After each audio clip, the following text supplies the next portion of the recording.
உங்கள் கிராண்ட்மா இன்றைக்கி ஒரு இன்ட்ரெஸ்டிங்கான வீடியோ தான் பார்க்க போகிறோம்.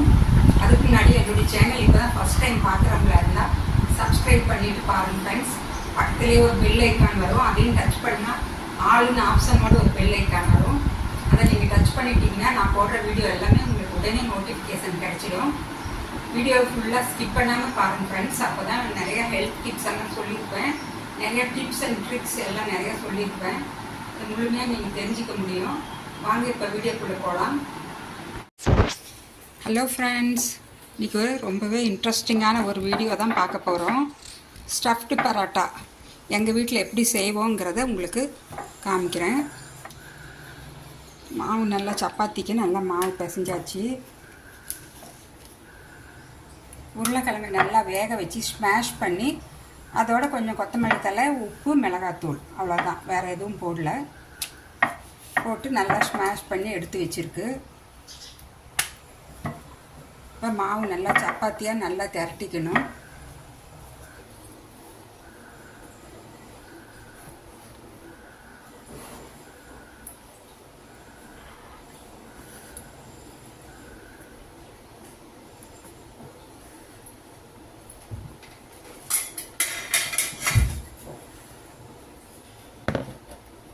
நல்லா ஒரு பால் மாதிரி செஞ்சு அந்த உருளைக்கிழங்கு வேக வச்சதை நல்லா ஒரு உருண்டையாக உருட்டி அந்த சப்பாத்தி திரட்டி வச்சதில் நடுவில் வச்சு நல்லா க்ளோஸ் பண்ணியாச்சு. ஹோட்டலுக்கு போக வேண்டியதில்லை, வீட்லேயே நம்மளுக்கு வேணுங்கிறது ஆர்கானிக் ஹெல்த்தியாக நம்மளே செஞ்சு சாப்பிட்டுக்கலாம். அந்த அளவுக்கு ஈஸியான ஃபுட்ஸ் தாங்க.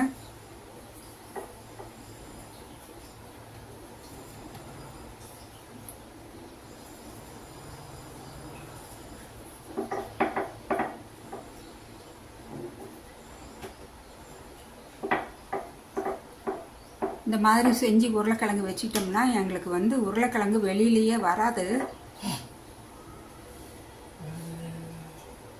இப்போ ரெடி ஆயிடுச்சு.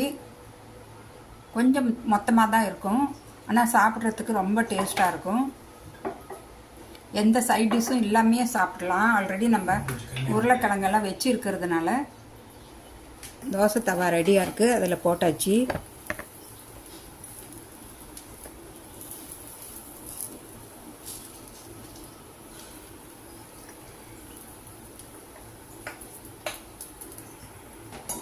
இப்போ அடுத்தது இன்னொன்று திரட்டிக்கலாம்.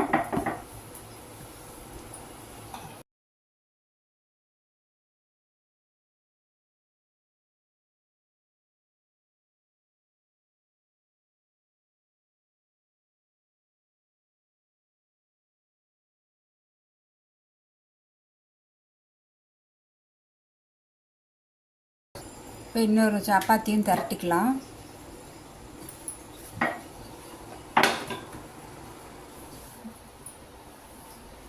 இப்போ நம்ம ஸ்மாஷ் பண்ணி வச்சுருக்கிற உருளைக்கிழங்கு, உப்பு, காரம், கொஞ்சம் கொத்தமல்லி தழை, நிறையா கொத்தமல்லி தழை போட்டு வச்சுருக்கேன், அவ்வளோதான், வேறு எதுவுமே போடல. உப்பு, காரம், மஞ்சத்தூள் கொஞ்சம், வேறு ஆனியன், வேறு எந்த கரம் மசாலா எதுவுமே தேவையில்லை.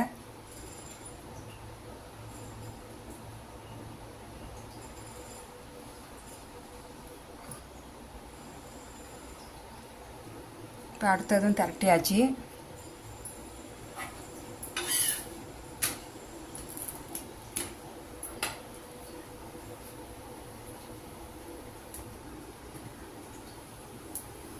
ஆலு பரோட்டாவுக்கு கொஞ்சமாக ஆயில் போட்டுக்கலாம். நீங்கள் பட்டர் வேணால் கூட போட்டுக்கலாம். குழந்தைங்கள்லாம் சாப்பிட்ற மாதிரி இருந்தால் பட்டர் அல்லது நெய் கூட போட்டு தரலாம். அது இன்னும் ரொம்ப சூப்பராக இருக்கும் டேஸ்ட்டு. நல்லா வெந்துடுச்சு பாருங்கள், சூப்பராக வெந்துடுச்சு. இன்னும் கொஞ்சம் நேரம் இருந்தால் போதும், எடுத்துடலாம். இது மாதிரி தான் வேணும் ஆலு பரோட்டா வீட்லேயே செஞ்சு கொடுக்கலாம். ரொம்ப டேஸ்ட்டாகவும் ஹைஜீனிக்காகவும் ரொம்ப சூப்பராகவும் இருக்கும். சூப்பரான ஆலு பரோட்டா ரெடி ஆகிடுச்சு. சிம்பிளாக நிமிஷமாக வீட்லேயே செஞ்சு சாப்பிட்டுக்கலாம். குழந்தைங்க ஸ்கூல்லேருந்து வந்ததை ஏதாவது கொடுக்கணுன்னா இந்த மாதிரி ஹெல்த்தியாக செஞ்சு கொடுங்க. நம்ம வீட்டிலே செய்கிறது எப்போவுமே ஹெல்த்தி தான், டேஸ்ட்டாகவும் இருக்கும். சுத்தமான எண்ணெய். நீங்கள் குழந்தைங்களுக்கு கொடுக்குற மாதிரி இருந்தால் நெய் அல்லது பட்டர் போட்டு கொடுங்க, யம்மியாக இருக்கும். சும்மாவே சாப்பிட்டுக்கலாம். இல்லையா தயிர் வச்சுக்கலாம், பக்கத்தில் தயிர் அல்லது வெல்லம், நாட்டு சர்க்கரை அது மாதிரி வச்சு கொடுக்கலாம். இந்த வீடியோ பிடிச்சிருந்தா ஒரு லைக் பண்ணுங்கள் ஃப்ரெண்ட்ஸ். பக்கத்துலேயே ஒரு பெல் ஐக்கான் இருக்கும், அதையும் கிளிக் பண்ணுங்கள். நான் மறுபடியும் அடுத்த ஒரு இன்ட்ரெஸ்டிங்கான வீடியோவில் சந்திக்கிறேன். Bye bye. உங்கள் ஃபீட்பேக்கை கமெண்ட்ஸ் போடுங்க ஃப்ரெண்ட்ஸ். நான் மறுபடியும் அடுத்த ஒரு இன்ட்ரெஸ்டிங்கான வீடியோவில் சந்திக்கிறேன். பாய்.